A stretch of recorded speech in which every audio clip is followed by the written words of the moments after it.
Minha madrasta era amante do meu namorado, e juntos eles tramaram para matar meu pai e ficar com o seguro de vida dele. Antes de continuar essa história, me conta aqui nos comentários de onde você está assistindo esse vídeo. E aproveita para se inscrever no canal. Ninguém imagina o que pode acontecer dentro de uma casa que parece normal. Mas, às vezes, os maiores perigos estão onde menos esperamos. Eu morava com meu pai e minha madrasta.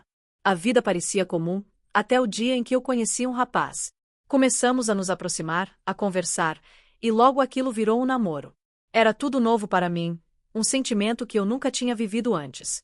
Meu pai e a minha madrasta adoravam ele, sempre elogiavam como ele era educado, prestativo, como se fosse parte da família. Eu via ele saindo com a madrasta para ajudar nas compras, sempre disposto a fazer qualquer coisa que ela precisasse, como se quisesse estar presente em todos os momentos. Isso me dava uma sensação estranha, mas eu tentava não pensar demais. Para eles, ele era um anjo que tinha caído do céu, alguém em quem confiavam totalmente. Eu tentava me convencer de que era normal, que ele só queria ajudar. Mas por dentro, uma pontinha de desconfiança começou a crescer. Ver aquela proximidade tão grande me deixava inquieta, como se algo estivesse errado, mas eu não sabia o que. Ele estava ao mesmo tempo ao meu lado e perto dela, e eu não conseguia entender onde eu realmente encaixava. Ele sorria para mim, dizia que me amava, mas eu percebia que algo estava diferente. Era um olhar dividido, uma hesitação que me machucava. Eu queria confiar nele, queria acreditar no nosso amor, mas aquele sentimento estranho me consumia. Eu me perguntava se eu era a única a sentir isso, ou se algo mais estava acontecendo por trás daquilo tudo. A madrasta continuava a sorrir, sempre tão gentil e doce na frente do meu pai e de mim.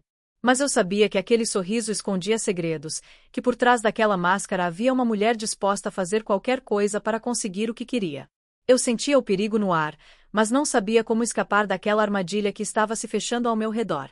Meu pai tinha um seguro de vida, algo que eu só descobri depois que tudo começou a desmoronar. No começo, ele parecia saudável, cheio de vida, mas de repente, algo mudou. Ele começou a ficar doente, muito doente, e ninguém conseguia entender o que estava acontecendo. Levamos ele a vários médicos, exames foram feitos, mas todos diziam a mesma coisa. Não sabem o que ele tem. A madrasta sempre dizia que não entendia o motivo da doença dele, que era um mistério para todos.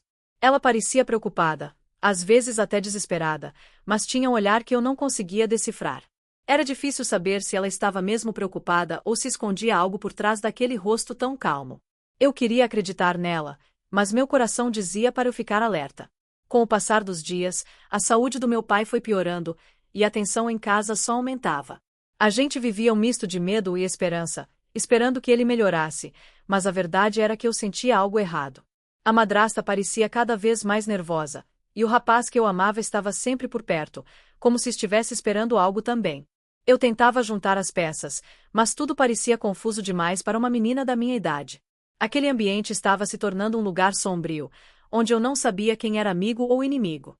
Eu precisava ficar forte, porque sabia que, de alguma forma, a vida estava prestes a mudar para sempre. Certo dia, cheguei em casa mais cedo, preocupada com a saúde do meu pai. Quando entrei, algo me chamou a atenção no silêncio estranho da casa. Foi então que eu o vi, meu namorado, saindo do quarto da madrasta. Ele abriu a porta devagar e saiu, tentando disfarçar, mas logo atrás dele, a madrasta também saiu. Os dois ficaram ali, parados, visivelmente sem graça, como se tivessem sido flagrados no pior momento possível. O olhar preocupado dela e o jeito dele de evitar o meu olhar me deixaram gelada. Eu não conseguia acreditar no que via, como se todo o chão tivesse sumido debaixo dos meus pés. Aquele instante congelado no tempo foi o começo do fim da minha inocência. Perguntei a ele o que estava fazendo no quarto da minha madrasta. Visivelmente sem graça, ele respondeu que só estava ajudando a empurrar o guarda-roupa para trocar de lugar. Fingi que acreditei, mas por dentro fiquei me perguntando se aquilo era mesmo verdade. Dias depois, meu pai acabou morrendo. A dor foi imensa. Parecia que o mundo desabava sobre mim. No meio do luto, entre lágrimas e velório, eu tentava entender o que havia acontecido. Foi só alguns dias depois, enquanto mexia em coisas que ele deixará para trás, que encontrei um frasco pequeno, escondido e estranho, um frasco de veneno. Naquele instante, um frio percorreu meu corpo. Eu não contei para ninguém, nem para o namorado, nem para meus poucos amigos. Algo dentro de mim dizia que aquela descoberta poderia mudar tudo, e que eu precisava ser cuidadosa. Comecei a pesquisar obsessivamente sobre aquele veneno, tentando entender o que ele fazia, como funcionava e para que servia. Enquanto juntava as peças desse quebra-cabeça obscuro, comecei a ligar pontos que antes pareciam desconexos. Foi aí que descobri algo que ninguém tinha me contado. Meu pai tinha um seguro de vida, um valor enorme que poderia mudar tudo para quem ficasse com ele. Minha suspeita caiu sobre a madrasta. Aquela mulher que sempre fingia se preocupar, que parecia tão doce e gentil, agora me parecia uma mentirosa calculista. Eu sentia que ela tinha algo a ver com a morte do meu pai, e que talvez o veneno fosse parte desse plano terrível. Eu precisava descobrir a verdade, custasse o que custasse. E foi aí que meu medo se transformou em determinação, porque naquela casa, nada era o que parecia. Eu não podia mais ficar parada, esperando que a verdade fosse enterrada junto com meu pai. Peguei o frasco de veneno e procurei a polícia, contei tudo o que sabia, sobre o seguro de vida, sobre as doenças misteriosas do meu pai, e sobre aquele frasco que encontrei escondido.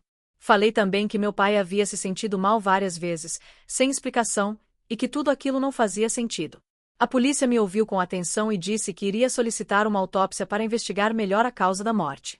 Eles queriam entender se havia algo mais por trás daquela doença que ninguém conseguia diagnosticar.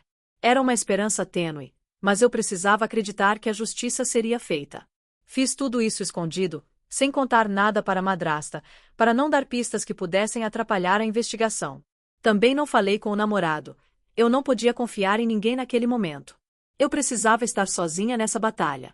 Cada dia que passava, a casa parecia ficar mais pesada, cheia de olhares desconfiados e silêncio cortante. Eu sabia que o perigo estava mais perto do que eu imaginava.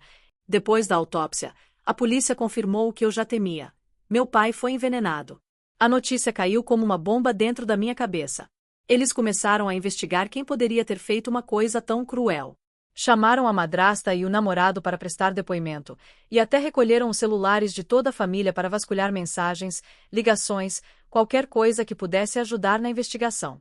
Durante esse tempo, eu observava eles com mais atenção, e a madrasta parecia conversar com o namorado o tempo todo, sempre cochichando, trocando olhares que me deixavam cada vez mais desconfiada. Era como se eles tivessem um segredo que eu não fazia parte. Aquela proximidade me consumia, e a dúvida corroía meu coração. Certo dia, cheguei em casa mais cedo, numa hora que ninguém esperava, com um pressentimento estranho que eu não sabia explicar. Fui em direção ao quarto da minha madrasta e fiquei paralisada ao ouvir, do outro lado da porta, minha madrasta e meu namorado falando com frieza. Já demos fim no pai dela.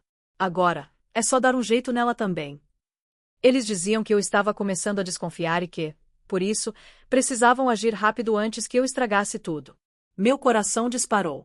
Era como estar presa dentro de um pesadelo real. Precisei sair dali como se nada tivesse acontecido. Fria, calculista, sem deixar rastros. Me afastei em silêncio, sem ser vista, enquanto por dentro a adrenalina me sufocava. Eu sabia, qualquer passo em falso e eu estaria morta. Fui direto para a delegacia e contei ao delegado tudo o que tinha ouvido. Depois, sem pensar duas vezes, segui para a casa da minha tia. Decidi ficar lá por uns dias. Eu não podia, de jeito nenhum, voltar para aquela casa. Minha vida estava em risco. Logo depois, a polícia trouxe uma notícia que confirmou meus piores medos. Encontraram conversas nos celulares da madrasta e do meu namorado onde falavam sobre o suposto envenenamento do meu pai. E, ainda mais chocante, descobriram que foi a madrasta quem comprou o remédio venenoso. Foi o suficiente para a polícia agir. Eles foram presos preventivamente. E naquele momento, tudo o que eu mais sentia era um misto de alívio e tristeza. Alívio por não ser a próxima vítima. Tristeza por saber que quem destruiu minha família foram justamente as pessoas em quem eu mais confiava. Mesmo com os dois presos, minha vida nunca mais foi a mesma. Voltar a dormir em paz parecia impossível. As lembranças, os medos, a dor, tudo ainda me assombrava. Mas, com o tempo, eu percebi que não podia deixar que aquilo me definisse. Decidi recomeçar. Voltei a estudar, procurei ajuda psicológica, e aos poucos fui me levantando. Ainda era difícil confiar em alguém, mas eu prometi a mim mesma que não deixaria o que eles fizeram me destruir. Transformei minha dor em força. Hoje, conto essa história não para causar medo, mas para mostrar que mesmo quando tudo parece perdido, é possível sobreviver, e mais que isso, é possível recomeçar. Se fosse você no meu lugar, o que faria? Me conta nos comentários. Já deixa o like e se inscreve no canal.